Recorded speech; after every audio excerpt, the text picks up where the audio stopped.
the funny thing is that when you guys got married, people were tweeting to me that I am Seema auntie from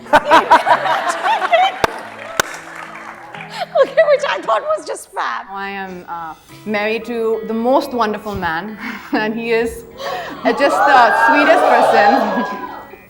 And he is just, he's also really the best person for me. He calls me his panic button because I'm always ready to panic. What if this happens? What if that happens? Oh my God, what if this goes wrong?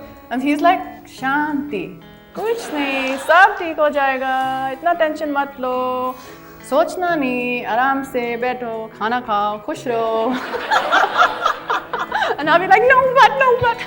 So we're a good match for each other. We're real opposites. I feel I found a life partner who fills up my life, who completes me, but at the same time she gives me a lot of space when I need it and I don't need to ask for it.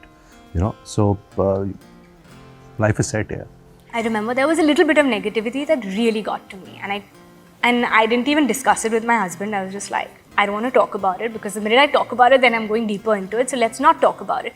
And he had also seen it on his own and did not bring it up because he didn't want to make a big deal of it. And he said, look, there will always be these, these negative trollers, this and that, whatever you want to call them. But if you're going to give so much importance to this and be sitting at home and crying and behaving like, shit has hit the roof right now, what's wrong with you? You don't know them. They don't know you. These could be like certain fans who are not happy we got married. Like, just let it be. Like, they'll grow up. But why are you going into that? Why are you letting it get to you? See, when he's doing his own thing, he can do whatever he wants. And when I'm doing my own thing.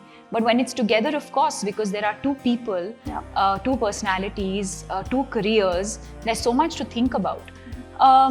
So I think both of us have to kind of be sensitive to that. And I think most often we're able to find that sort of mid path and say, okay, both of us give some, both of us take some, and you find that middle path and eventually find that path that kind of works best for both of us. How are we feeling about Deepika Padukone on the main competition jury of the Cannes Film Festival?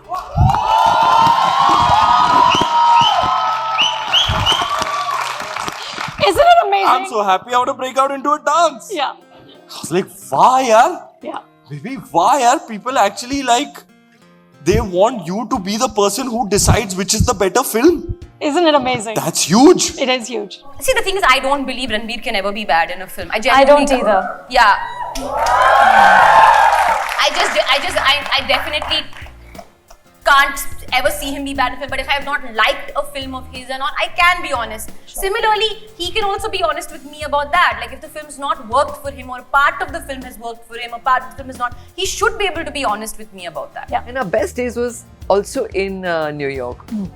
We enjoyed ourselves. We would go shopping. We would walk to 47th Street, watch all the Hindi movies, popcorn khate the, shopping karte the. Itni shopping, I can't tell you. We bought like bags and bags of clothes and shoes, and he shopped so much.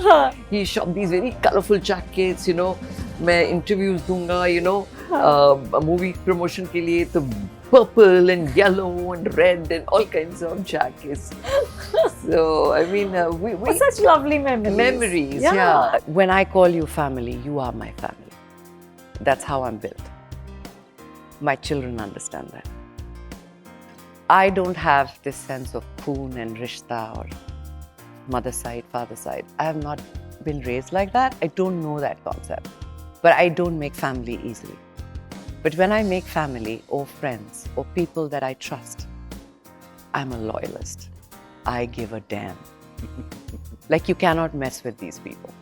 Javed's response was, जो इस तरह से खाओगे तो कितना तुम गिराओगे जो soup इस पे गिर गया तो जानते हो होगा क्या ये दाग धुल न पाएगा. And then this is how he comes out with it. I mean, I just fainted. I forgot all about how much soup he's dropping. It's just quite completely mad. He does these kind of things, all right? So he's got 2-3 songs that he's made up from film. So it was just too delightful for me not to share it. Otherwise, it was quite a private thing, actually. No, but it was so lovely. You put a smile on all our faces. You know, we just imagine him being witty like this all the time, and this lovely romance just playing out. My love language is authenticity. If you can bring authenticity to the table and say, you know, I could have spent 2 hours in the kitchen making their omelette, and they could, you know, eat it, not like it, and then please me and lie and say, Dad, really, really good, Dad, but didn't like it. That's not my love language.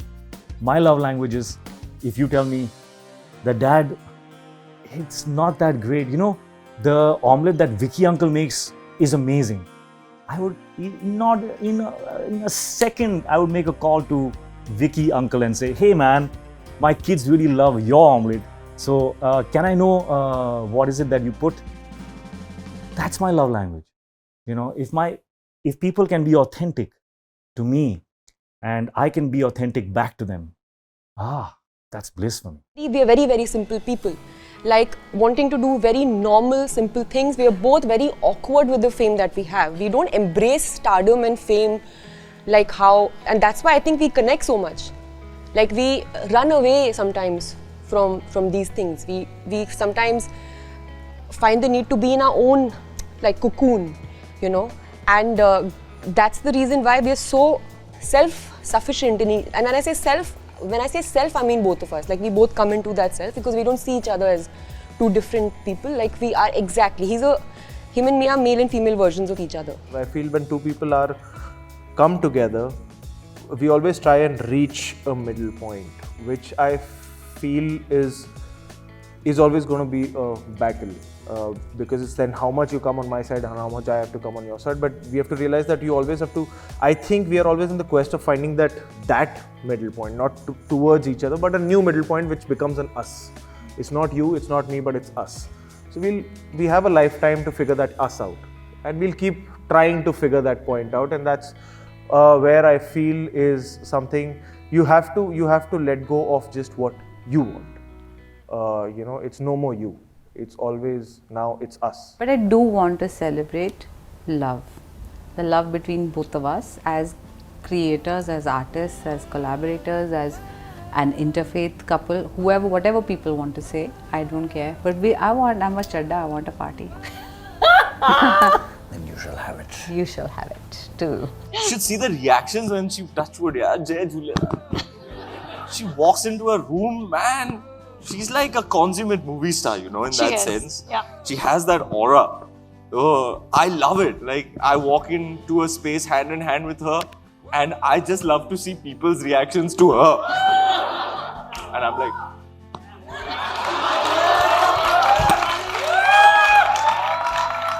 there is a certain simplicity to relationships, you know, where we don't often celebrate what is simple and nice in a relationship, and things that are very habitual, things that are very simple, like, you know, like how somebody looks at you, and, you know, these are all things that we take for granted. And I think as you grow old, you sort of understand that there is a certain fundamental element to relationships with, you know, which is what holds everything together. It's those fundamentals that really matter.